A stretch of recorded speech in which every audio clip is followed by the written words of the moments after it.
在完成印尼的访问行程后，王毅抵达马来西亚，开启对该国的正式访问。他周一在印尼东盟秘书处发表政策演讲并答问时表示，要警惕区内国家不要成为大国的棋子，又指任何国家都不应妄图把台湾从中国分裂出去。中国驻东盟大使周二回应深圳卫视记者提问时再次强调，希望各国都能充分认清台独分裂的严重危害性，与中方共同维护一个中国原则。马来西亚外交部发表声明称，王毅周一起对马来西亚展开为期2天的正式访问。王毅在访马期间，行程包括到国家王宫拜会国家元首苏丹阿都拉，并拜会马来西亚总理伊斯迈尔。周二，王毅在吉隆坡同马来西亚外长塞夫丁会谈后共同会见记者。王毅表示，当前中马关系正迎来新的发展机遇。此访期间，双方达成一系列重要共识：一是就秉持天下一家理念，朝着构建中马命运共同体方向共同努力达成共识；二是同意高质量共建“一带一路”，推动全球发展倡议落地；三是对接了互联互通的发展蓝图；四是商定了惠民亲民的务实举措，五是凝聚了维护地区和平稳定的政治共识。深圳卫视注意到，马来西亚是王毅此次东南亚行程的最后一站，之后王毅将回国到广西南宁主持中越双边合作指导委员会第14次会议和中检政府间协调委员会第6次会议。王毅外长的此次东南亚之行呢，是一次真正的结合双边还有多边外事活动的这样的整个的一个外交的行程，那是非常充分地体现了中国睦邻友好、亲诚惠容的周边的外交的理念和方针。那这个对于中国与东盟的全面战略伙伴关系有一个良好的开局，是有非常重要的意义的。周一，王毅在印尼首都雅加达访问了东盟秘书处，与东盟秘书长林宇辉会面，并发表政策演说。王毅在与东盟秘书长会谈时强调，中国和东盟支持主权平等和国际关系民主化，在多极化进程中走在前列。面对国际形势剧烈变化和新的挑战，要高度警惕并抵制一切损害东盟中心地位的行径，反对任何将大国博弈、集团对抗引入本地区的图谋，共同倡导开放的区域主义，携手维护来之不易的地区和平稳定，共创团结繁荣的光明前景。在发表政策演说时，王毅谈及下阶段中国东盟合作方向。王毅表示，中方继续支持东盟中心地位，促进地区团结合作，推动以亚洲方式解决分歧矛盾，维护地区和平稳定，坚定奉行开放发展战略，推进地区经济一体化，推动科技创新合作，激发地区新发展动能，以及弘扬亚洲价值观，加深人民友好感情。亚洲的发展是亚洲各国人民勤勤恳恳干出来的。我们没有搞过对外殖民，没有动过100国家的奶酪，我们更没有想要替代谁，要取代谁，要赶走谁。我们只想让我们的人民能过上更加幸福的生活。王毅还提到，日前在巴厘岛出席20国集团外长会后，与美国国务卿布林肯举行双边会谈期间，向对方表明中美在亚太地区良性互动的设想，主要内容包括维护以东盟为中心的地区合作架构，尊重彼此在亚太地区的合法权益，而非对抗或遏制对方。中美能否良性互动，也将是检验美国是否愿意放下二权心态，克服冷战思维，摒弃零和的逻辑，以实际行动为我们这批和平与繁荣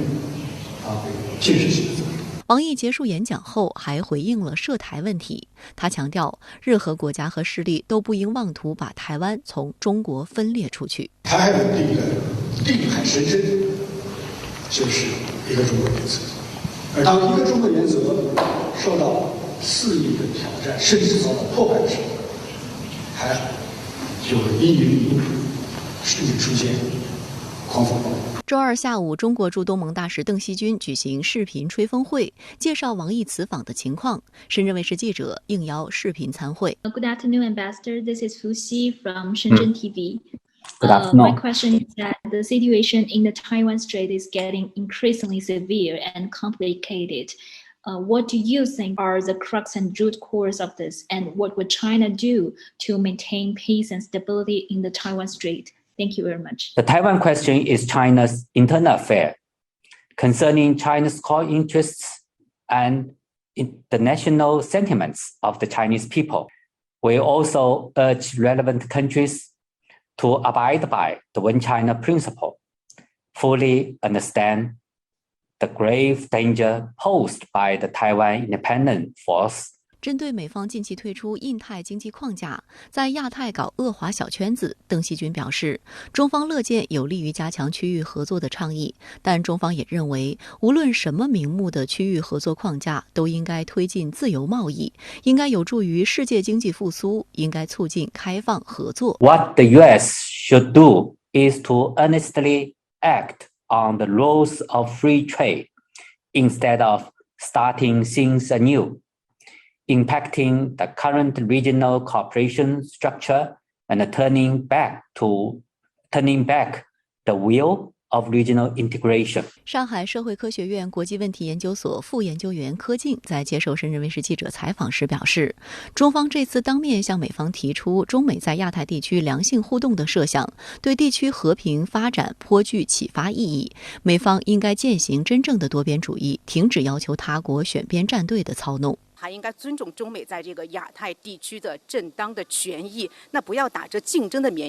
义来行遏制中国发展的事实。那除此之外的话，就是美国在当前在一段时期之内呢，很难放下他的这个霸权的心态，去摒弃他的这个冷战的思维。因此的话，在一段时期之内，美国是很难放弃他的这个要做世界老大的这样的一种心态的。值得警惕的是，美国国务卿布林肯在炒作所谓南海仲裁案，他声称，如果菲律宾的船只或飞机在南海敏感水域遭受攻击，美军将履行保卫盟友的义务，为菲律宾讨回公道。美国驻菲使馆随之附和。在周二的吹风会上，中国驻东盟大使邓锡军表示，南海和本地区的和平稳定来之不易，需要各方共同努力维护。地区国家要当好主人，把南海和平稳定的钥匙紧紧握在自己手中。域外国家也要发挥积极和建设性作用，在南海问题上谨言慎行，切实尊重地区国家的共同意愿及所作努力。 This year marks the 20th anniversary of the signing of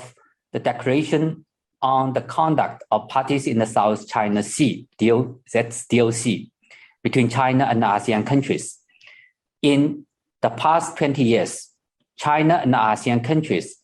have been fully and effectively implementing the DOC and accelerating consultations on the Code of Conduct in the South China Sea. At the end of May, China and ASEAN countries, overcoming the impact of the pandemic, successfully held the first face-to-face COC consultations in Cambodia and made positive progress. 相关话题来连线特约评论员陈斌。陈先生您好。王毅外长在东盟秘书处发表政策演讲，提醒东盟国家不应成为大国博弈的棋子。那么您对此怎么看？您怎么看中美在东盟的竞争前景呢？主持人好，这是一个好问题。自从美国发布印太经济框架以后，很多观察家认为呢，东盟是中美竞争的重点区域。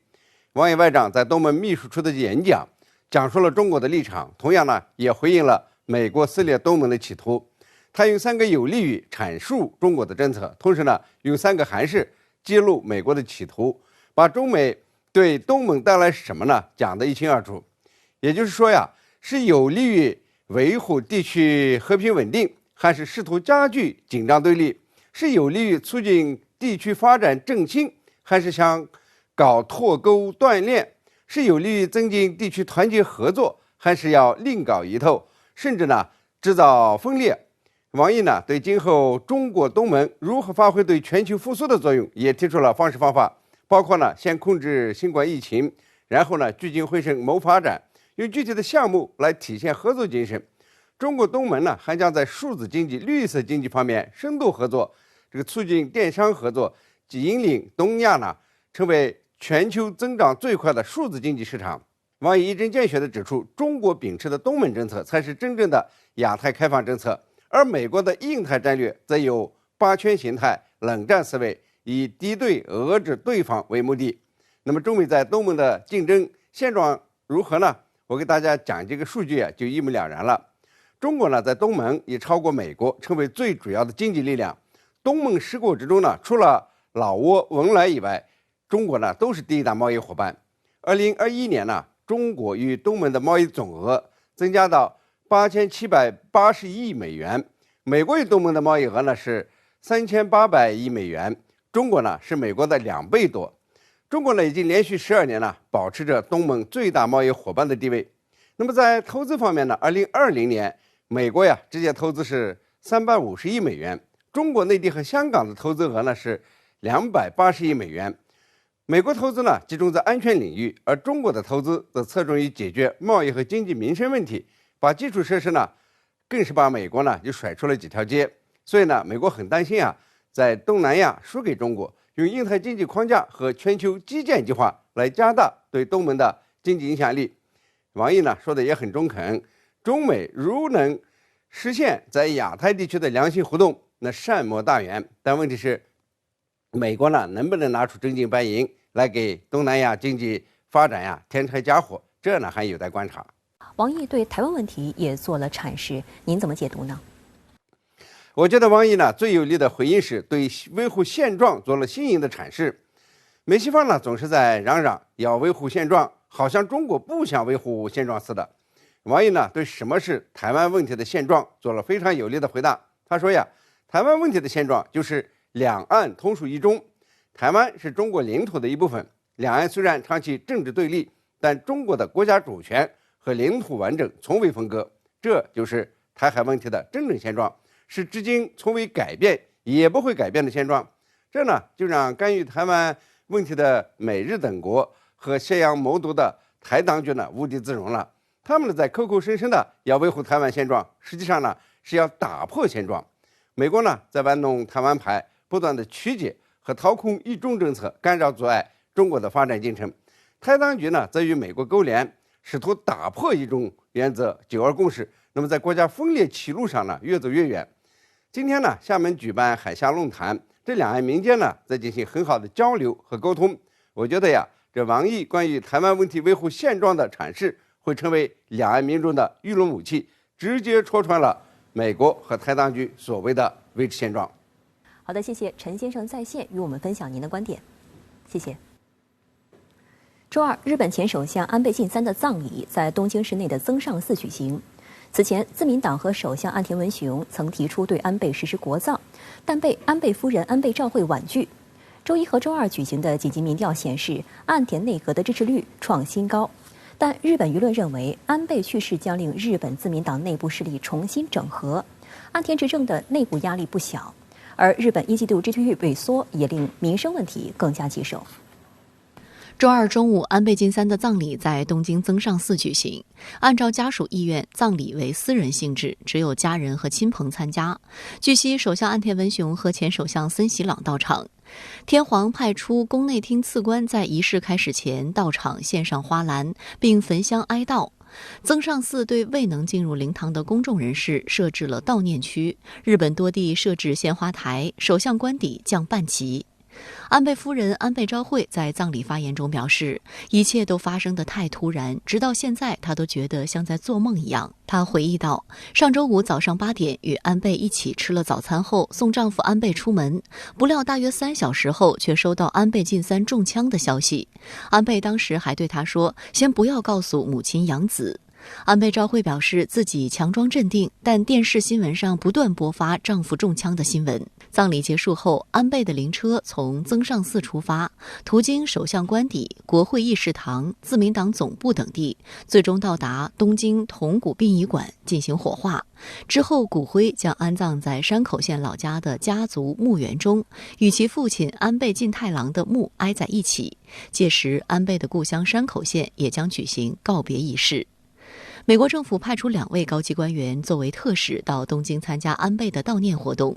美国国务卿布林肯周一前往首相官邸，向岸田文雄转达拜登的哀悼之意。当晚，美国财长耶伦前往增上寺献花，并参加了守灵仪式。美国呢，这一个国家的官员，尤其是退役的领导人，锁了以后呢，派这么高级别的官员，而且居然是2位部长级的大员，这是很少见的。所以从这个视角上来看呢，我们可以看到，美国呢也想通过这个形势来显示呢，日美同盟的稳固性，也同时呢，对日本的岸田政权，有一个暗示。这个暗示呢，就是你要像安倍一样，继续呢，保持日美同盟的稳固。周一，岸田文雄召集临时内阁会议，决定授予安倍日本最高国家勋章——大勋位菊花章警示。这是日本最高荣誉文章，使用超过100块珠宝制作，是制作费用最昂贵的日本勋章。天皇继位时开始佩戴这一文章，二战后仅颁授给吉田茂、佐藤荣作、中曾根康弘和安倍晋三4位前首相，均为在去世后追授。同时，日本政府追授安倍从1位，这是日本二战后授予官员的最高品阶。此前，自民党和岸田文雄提议对安倍实施国葬。实际上，日本在二战后废除国葬仪式，战后仅有前首相吉田茂和昭和天皇享受过国葬待遇。日本民间对安倍是否应该享受国葬待遇产生对立。很多人认为，当前全球疫情大流行仍未终结，因此举办大型仪式并不恰当。最终，家属意愿是拒绝国葬。安倍遇刺和参议院选举是日本社会关注度最高的2大议题，且都被认为将对日本政治产生深远影响。在此情况下，日本共同社周1和周2进行了一项紧急电话民调，结果显示，岸田内阁支持率上升6个百分点至 63.2%。值得注意的是，民调还显示，日本国民对修宪的积极性不高，认为无需急于修宪的占 58.4%， 而认为应该加紧修宪的仅占 37.5%。分析指出，这是日本民意对修宪势力发出的警告，要求政府更重视民生问题。岸田本人力主修宪，他在周1的记者会上表示，他认为参议院选举结果体现民意朝向修宪。身为自民党总裁的他，决心主导在国会的讨论。岸田表示，将着眼于把自卫队明确写入宪法第9条，以及加入涉及大规模灾害和遭到他国武力攻击的紧急事态条款。共同社认为，自民党在参议院选举中大胜，首相岸田文雄自此获得了长期执政的可能性，但他面临的诸多内政问题大考才刚刚开始，例如物价飞涨、经济复苏和第7波疫情控制等。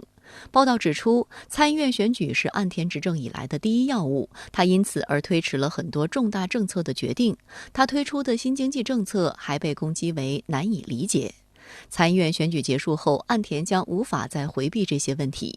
实际上，岸田本人就在周1的记者会上表示，并不认为因为参院选举大胜，政权就稳定了。日本目前处于最顶级的危机状况。在参院大选自民党获胜之后，岸田面临的主要问题就是呢，如何控制物价，或者在一定程度上利用这个通货膨胀来促进日本经济的发展。因为呢，他曾经提出呢新资本主义这样的概念和政策。新资本主义的核心呢之一就是呢要把经济的蛋糕做大。那他现在能不能做大？这应该说呢是对岸田文雄执政一个核心的考验。只要能够让日本老百姓的这个钱口袋变得越来越鼓，那他的执政地位呢就会越来越巩固。他还透露，将在8至9月改组内阁，并进行党内干部人事调整，以便更有力地应对政策课题。日本经济新闻指出，这个时间段正是日本临时国会会议结束以及自民党高层干部任职期满，因此是岸田改组内阁的窗口期。报道认为，安倍遇刺给自民党内的秩序带来了变化，安倍的后继体制并不稳固，岸田如何在党内变局中平衡人事安排，也将是他面临的一大考验。例如，现任日本自民党政策调查会长高市早苗就是安倍晋三在上一次自民党总裁选举中安排的蝎子，对岸田的上台起到了助攻的作用。作为回报，岸田也优待了高市早苗等安倍的亲信。但现在安倍去世，令这些人失去后台，自民党内的96个安倍派议员的重新洗牌也将成为必然趋势。有学者分析认为，安倍派很有可能失去自民党内第一大派阀的地位，而岸田一派的势力将此消彼长地扩大，岸田也可借机巩固执政的黄金3年。新加坡联合早报就认为，日本接下来3年不会有国会选举，因此岸田可安心当首相到2025年。俄罗斯总统普京周一签署一项总统令，将可以获得俄罗斯身份的简化程序扩展到所有乌克兰居民。此前获得俄公民身份的简化程序只适用于顿涅茨克、卢甘斯克、赫尔松和扎波罗热等地区的居民。乌克兰外交部当天谴责俄方做法，称这是侵犯乌克兰主权和领土完整，并表示乌方不承认这条俄方签证新规的法律效果。普京周一签署的总统令规定，任何乌克兰公民现在都可以快速申请俄罗斯国籍。通常外国人在申请加入俄籍之前，必须满足在俄罗斯生活满5年、拥有收入来源、通过俄语考试等多项条件。但如今这些程序对所有乌克兰人都可适当豁免。另外，由于俄罗斯法律允许双重公民身份，总统令保证那些已经获得俄罗斯公民身份的人不用被迫放弃他们的乌克兰护照。乌克兰外交部对此强烈谴责，称莫斯科此举不符合国际法规范和原则，是对乌克兰主权和领土完整的侵犯，并表示这种做法对于乌克兰而言没有任何法律效果。乌方认为，主动向乌克兰公民提供加入俄罗斯国籍的快速通道，表明克里姆林宫大概仍在寻求攫取乌克兰的土地、摧毁乌克兰的国家和强制同化乌克兰民族。俄罗斯生意人报此前曾援引俄内政部的数据称，在过去10年中，获得俄罗斯国籍的人数一直在增长，其中2019年记录的增幅最大，高达85%。外界注意到，这是由于泽连斯基基于当年4月24号赢得乌克兰总统大选后2天，普京就签署了总统令，大幅简化自行宣布独立的顿涅茨克和卢甘斯克居民获得俄罗斯公民身份的程序。另据俄罗斯审计和咨询公司 FinExpertise 的报告，去年共有超过73万名外国人获得了俄罗斯公民身份，创下本世纪以来的最高纪录，其中半数以上是乌克兰居民。值得注意的是，自今年2月俄罗斯对乌克兰发动特别军事行动后，俄军迅速控制了乌南部赫尔松州和扎波罗热州亚速海沿岸部分，这些地区也纷纷组建了亲俄的军民行政机构。据悉，这2地居民对加入俄籍的需求非常旺盛。5月，普京再签总统令，将简化入俄籍手续的对象范围扩大至赫尔松州和扎波罗热州公民。按照乌克兰内政部扎波罗热州总局副局长塞利瓦诺夫当时的说法，该州近90%人口都希望获得俄罗斯护照。俄罗斯在第2阶段特别军事行动，也就是顿巴斯地区那么现在取得了很多的进展。那么他现在做出这样的举动呢，意思就是说他的目标可能不仅仅是在顿巴斯。最近除了这次简化乌克兰公民的这个入籍手续之外呢，其实还有很多别的信号，比如说普京是明确的说，这个俄罗斯的行动还没有认真开始呢包括这个俄罗斯的安全会议秘书帕特鲁舍夫也是重新开始提乌克兰去纳粹化去军事化等等。那么这些说法，我认为就表达了俄罗斯现在要把对乌克兰的这个目标重新的调高的这样的一种考虑。此外，俄罗斯外交部证实，俄罗斯、乌克兰、土耳其与联合国将于周3在伊斯坦布尔就乌克兰粮食出口问题进行讨论，这将是俄乌谈判进程停滞后双方代表首次会面。与此同时，俄乌战事仍在持续，俄罗斯控制的赫尔松州新卡霍夫卡市周一发生剧烈爆炸。乌通社援引乌武装力量南方作战司令部消息称，乌克兰武装部队的火箭炮兵部队打击了新卡霍夫卡的弹药库，其中至少停放有50辆油罐车和大约200枚龙卷风火箭弹。俄罗斯常驻联合国第一副代表波利扬斯基周2谴责乌军使用海马斯攻击赫尔松州居民点，是美国向乌克兰供应武器的直接后果。据悉，美国先后为乌克兰提供的2批军援当中都包含有海马斯火箭炮系统，首批4套于6月运抵乌克兰，日前投入使用，配备了6个发射管的轮式自行火箭炮海马斯，可发射射程80千米的 GPS 制导火箭弹，在不使用火箭弹的时候，可发射陆军战术导弹，射程超过300千米。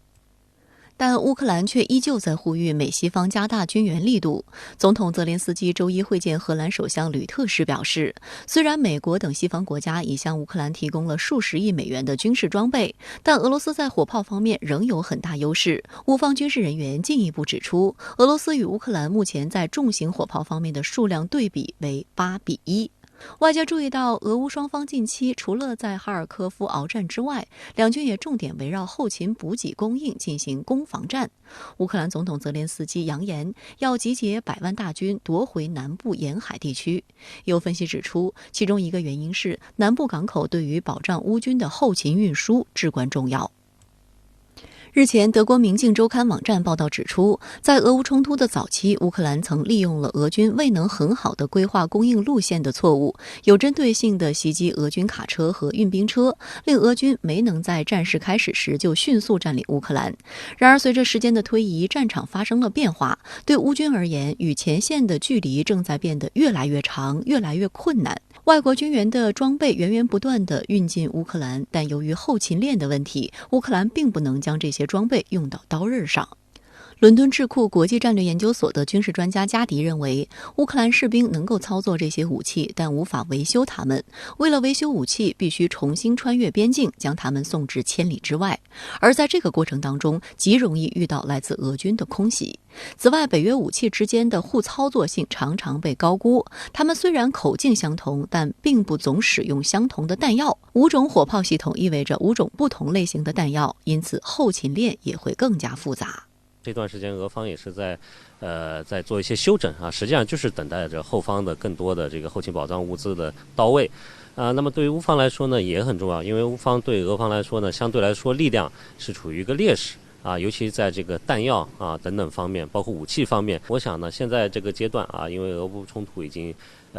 好几个月的时间了，那么在后勤保障这块重要性确实越来越凸显。当地时间周一起，俄罗斯通往欧洲的主要天然气管道北溪1号停止运行，进行年度例行性检修。外界观望半个月左右的检修工作结束后，俄罗斯是否会恢复供气？一旦俄罗斯拒绝恢复，对于欧洲，尤其是德国而言，将产生灾难性后果。德国媒体认为，如果天然气严重短缺，到了冬天，不仅老百姓将挨冻，德国经济可能大幅萎缩超12%。2021年，德国 GDP 为4.22万亿美元，萎缩12%就意味着减少约5000亿美元。负责运营北溪管道的俄气公司日前发布通告称，7月11号至21号将暂时关闭北溪1号，以进行常规维护，确保管道可靠、安全和高效运行。通告还说，相关检修工作的时间安排已与上下游合作伙伴进行了协商。事实上，在每年用气较少的夏季，该管道都要进行10天至14天的设备维护，检修期间停止输气。但今年的检修非同寻常，由于受到俄乌冲突的影响，欧洲担心俄方可能借此延长检修时间，甚至完全切断供气，而这将导致欧洲冬季储气计划陷入混乱，引发灾难性后果。2011年建成的北溪1号东起俄罗斯维堡，经由波罗的海海底通往德国格赖夫斯瓦尔德。在俄乌冲突之前，该管道每年从俄罗斯向欧洲运输超过550亿立方米天然气，约占欧洲从俄进口天然气总量的1/3还多。在所有欧洲国家中，德国对俄天然气依赖程度最深。去年通过北溪1号输送的天然气占德国进口总量的55%。另外，德国也是北溪天然气管道的股东之一。德国经济研究所今年6月底发表一份报告指出，如果俄罗斯全方位掐断供气，德国将不得不从其他国家进口以及使用现已储存的天然气。没曾想到4周时间，供气脱节现象已出现。据德国之声电台网站报道，断气将重创工业界，尤其钢铁业、生铁冶炼、化工和玻璃业将首当其冲，其产量将猛降50%。预计今年德国经济将萎缩高达12.7%。德国当然就很麻烦了，因为现在是夏天，但冬天是冷了是没办法省的。假如明年2月以前，德国必须要把甚至整个欧洲都需要把这个天然气的这个供应呢削减30%，那么才能够渡过难关。否则的话，大概没有一个国家能好过那么这个是欧洲最担心的事情了。那这个时候整个欧洲就必须要屈服了。观察指出，德国将在接下来的10多天北溪1号检修的时间里备受煎熬。实际上，德国的担心已经持续了一段时间。6月初，北溪1号一台涡轮机故障，俄方因此将北溪1号的输气能力削减60%。而夏季是德国为冬天储备天然气的传统季节，目前德国境内储气罐仅填满60%，远未达到应有的超过90%的水平。值得注意的是，这台损坏的涡轮机被西门子送往加拿大的车间维修，不料加拿大政府以违反对俄制裁令为由，拒绝让修好的涡轮机出境。在德国政府长达数周的交涉后，加拿大政府最终决定对这台涡轮机发放临时出境许可。这台涡轮机可以在本次北溪1号年度检修期间被重新安装，但德国舆论担心，即使涡轮机修好了，俄方也未必会同意将供气量恢复至原有水平。德国副总理、经济部长哈贝克就批评称，断气是俄方的政治决定。德国总理舒尔茨感谢加拿大政府送还北溪1号的涡轮机，但却激怒了乌克兰。乌总统泽连斯基对此表示极大失望，批评两国违反对俄制裁政策。乌外交部周一发布声明称，当天召见了加拿大驻乌克兰使馆临时代办，呼吁加方重审做出的决定。让乌方更为恼火的还包括美方的态度。美国国务院周一公开表态支持加方的决定。值得注意的是，另外一条已经建好的输欧天然气管道北溪2号，正是在美方极力阻挠与威胁下被迫弃用。在加拿大，有乌克兰民众聚集的社区发起抗议活动，批评特鲁多政府归还涡轮机的决定是自己打脸。We're very disappointed. It definitely feels like a slap in the face. 有分析指出，俄方在乌东地区取得一定的优势，目前正处于重新调整阶段。俄罗斯选择在此时部分对欧断气，除了向欧洲施压外，也间接地分化了乌克兰与欧洲的关系。就显示出这个乌克兰呢，现在是等于是跟很多国家的唱反调，因为为了他自身的国家利益呢，希望大家都制裁俄罗斯，而且呢，已经这个带到加拿大修理的涡轮机也不要还给这个俄罗斯，所以俄罗斯呢，也对乌克兰也非常火大，也加紧对乌东的攻势啊。值得注意的是，上周二俄方宣布暂停里海石油管线运营30天。这条管线连接俄罗斯和哈萨克斯坦。俄方在一份文件中表示，哈方提交的文件中存在不规范问题。但本周二，俄一家法院驳回了地区法院下令该管线停运30天的裁决，暂时缓解了俄哈之间的关系。事实上，今年以来，俄方已多次间歇性停运该管道。哈萨克是重要的产油国家，但其石油外贸高度依赖俄罗斯拥有的里海石油管线。哈萨克斯坦是内陆国家，通过这条管道，哈萨克斯坦石油可以借到俄罗斯抵达黑海的港口。这条输油管道被掐断，将严重影响哈萨克斯坦经济。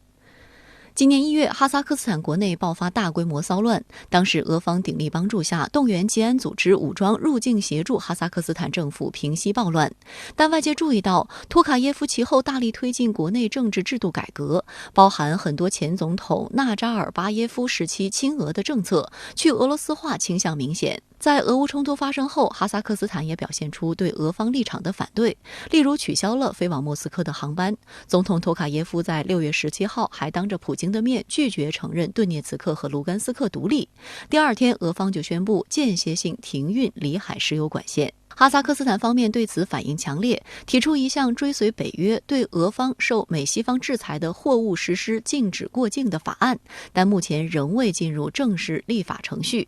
观察指出，俄乌冲突以来，油价居高不下，哈萨克斯坦作为重要的产油国之一，受到的地缘政治拉扯势必越发严重。相关话题来连线特约评论员吴健。吴先生您好。俄方周一以10天检修为名暂停对欧输气，那么您对于新一轮俄欧斗气怎么看？对乌克兰危机引发的能源大战走向有何观察呢？按照欧盟的最新数据，欧盟进口天然气的41%是来自于俄罗斯，是第二大供应商，也就是挪威的2倍多。受俄乌冲突的影响，3月26号，美国承诺年内增加输欧天然气150亿立方，当然这都是船运液气，比俄罗斯的管道气要贵3倍。现在呢，俄乌斗气的情形有点像离婚前的互杀，本质还是地缘政治对能源合作的一种扭曲。过去10年，欧盟一方面承认稳定的俄气帮助了自己的经济，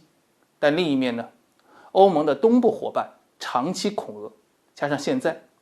乌克兰危机破局，使得欧盟把安全需求凌驾于经济之上，宁要贵的也不要对的。欧盟的能源委员塞夫科维奇就说过，俄乌冲突即便不爆发，10年内也要把俄气在欧盟能源版图上的占比降到25%以下的安全线。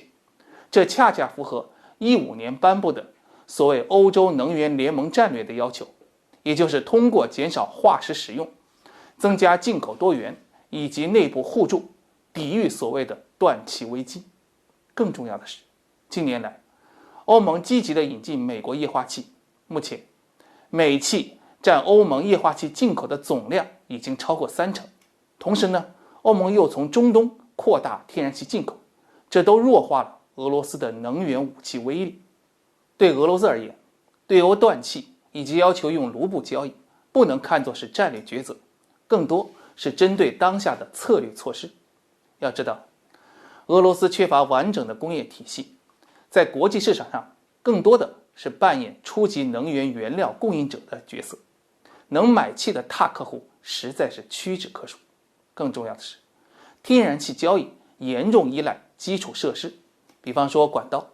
换言之，它的销售市场远比石油还单一。所谓俄气向东看，寻求机遇，只是降低了俄罗斯对欧盟市场的依赖，而不是取代。我个人的看法，拿天然气武器化是一把双刃剑。由于它不是垄断商品，只要欧盟舍得经济利益去进行地缘斗争，那么断供的缺口总归是会补上的。而俄罗斯呢，也不希望彻底绝缘于欧洲市场。当双方拉锯到一定程度后，我相信双方是会选择妥协的。普京签署总统令，进一步放宽乌克兰公民居民入籍俄罗斯。那么您对此有何观察呢？观察俄政府的举措，最高目标当然是把俄罗斯族居多或者亲俄文化较浓的乌克兰几个州归并过来。那儿不仅土地肥沃，工业发达，而且历史上就和俄罗斯工业成龙配套。但要指出的是，那的亲俄程度并不相同。简单来说，就俄乌的300多年交往史看，可以简单的把乌克兰中东部居民分为以基辅为中心的中央乌克兰，以哈尔科夫、顿巴斯为主的斯洛伯达乌克兰，以及黑海沿岸的所谓新俄罗斯3大族群。他们对俄罗斯的感情由低到高，感情是不一样的。如果俄罗斯快速的对乌克兰新占领区搞国体一体化，最大的可能是变成内爆的核弹，给自己添上巨大的麻烦。因此，俄罗斯采取了从易到难的快速国籍规划策略。一方面呢，让大批乌克兰或主动或被动的入籍，无疑对乌克兰釜底抽薪，破坏其征兵，削弱其战争潜力。另一方面呢，无论日后俄乌是谈还是打，这些入籍的人员都将成为莫斯科的筹码。要知道，即便乌克兰获胜，面对这些血统上是自己人，而法律上却变成他国人的公民，都将是极为头疼的治理难题。但我想说的是，国家团结的基础是国族认同，这不是简单的身份改变就能达成的。更关键的是，即便对俄罗斯有好感的乌克兰人，也不愿再回到过去和俄罗斯一个炉灶吃饭的岁月，因为他们已经选择了不同的体制、不同的价值观和不同的政治秩序，这恰恰是俄罗斯难以扭转的。俄学者里亚伯夫说得明白，俄罗斯只有让自己的社会经济模式具有吸引力，才能和美欧去争夺像乌克兰这样的原苏联国家，而不是靠天然气价格打折去拉拢人家，或者简单用武力去消除威胁。说到底，俄罗斯做好自己家里的事，外部的安全威胁大多就能迎刃而解了。美国驻港澳总领事史默克即将卸任，在临别致辞中，还不忘乘机炒作并污蔑中方涉港方针政策，还频频提及中英联合声明，企图通过精心包装的语言抹黑香港国安法，干涉中国内政。对此，中国外交部驻香港特派员公署和香港特区政府均予以严厉驳斥。史默克黯然离任，宣告美方想借操弄涉港议题来遏制中国的企图彻底破产。美国资深外交官史默克此前曾任驻上海总领事，并曾在美国驻华大使馆以及驻雅温德、哥本哈根、金边、曼谷、喀布尔的外交机构工作过。2019年7月，他接任美国驻港澳总领事馆总领事。在香港期间，史默克多次向反中乱港势力煽风点火。2020年3月21日，他与港独头目黄之锋等人见面。深圳卫视注意到，在中国外交部去年发布的美国干预香港事务、支持反中乱港势力事实清单中，史默克的名字出现6次。史默克近期即将离任，周一他在网上发表一份告别致辞，其中表示美国政府不支持港独，但随即话锋一转，抹黑称香港国安法侵蚀香港政治和社会自由，也将损害香港全球服务中心地位，还使外交官受到威胁云云。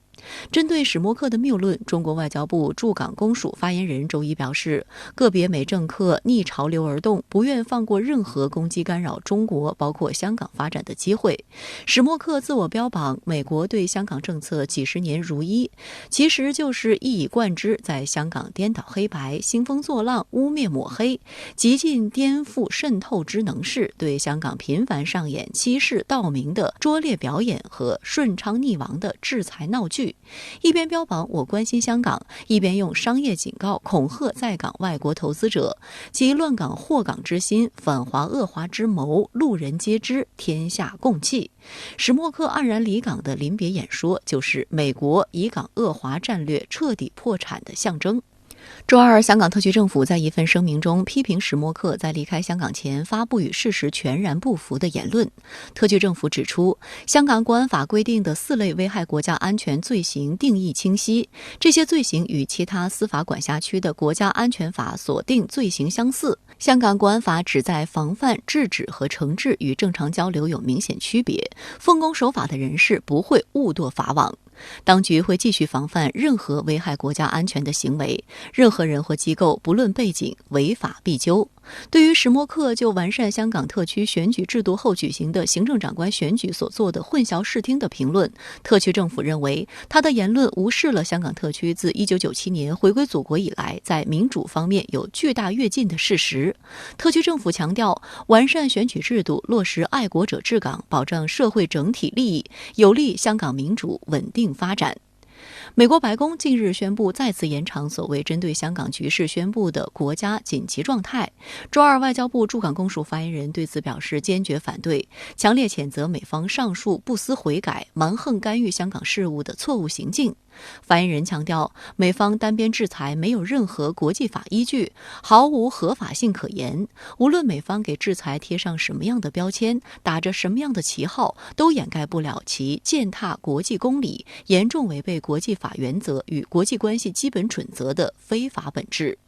在周二外交部例行记者会上，发言人汪文斌针对史默克离任演说表示，一国两制、港人治港、高度自治沿着正确的轨道前行。对此，香港社会各界高度认可，国际社会也普遍欢迎。民调显示，76.2%的香港市民认为国安法实施后，基本法赋予的自由权利未受影响。63%的香港市民认为国安法使香港营商环境改善，铁一般的事实不容歪曲，香港的主流民意不容否认。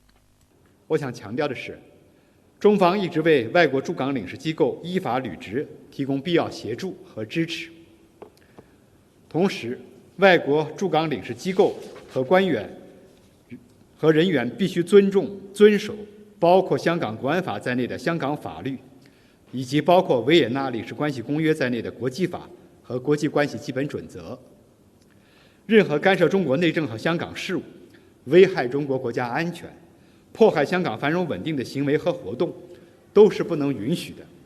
也都是不会得逞的。